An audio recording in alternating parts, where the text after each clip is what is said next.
to your first point, I think I've addressed that these Democrat governors and mayors in not just Minnesota, but in states across the country are essentially, they've referred to ICE agents who, again, are brave men and women. And I would encourage everyone in this room, and I would encourage Governor Walz and other Democrats who are demeaning law enforcement to sit down and have a cup of coffee with an ICE agent or a Border Patrol agent. These are great, patriotic men and women who have families, who put on the uniform every day and are following our nation's immigration laws at the direction of their bosses and again, at the direction of the law. They are simply trying to enforce the law. And the Democrat Party has demeaned these individuals. They've even referred to them as Nazis and as the Gestapo. And that is absolutely leading to the violence we're seeing in the streets. If you look at some of the images out of Minneapolis last night, look at this vehicle. Look at what it says. It says F ICE. You have these individuals who are putting their middle finger, proudly so, at the camera. Another ICE individual, a vehicle that was vandalized last night by these left-wing agitators.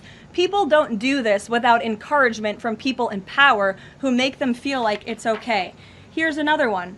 And I'm pretty sure this car, you can't see it, said the best agent is a dead agent or something to that effect. This is despicable rhetoric that we're seeing, and the media is absolutely complicit in this violence, because if you look at the headline from CNN, protests erupt after federal agent shoots man in Minneapolis, that is not the story, that is not the truth. If you actually want to know the truth, you can look at what the Department of Homeland Security released, which is that this ICE agent was executing a targeted operation against a Venezuelan illegal alien who was unlawfully present in the country, who fled by car and then fled by foot. And when this ICE agent tried to detain the individual, 3 more of his comrades came rushing out of a house and started ambushing and attacking the ICE agent.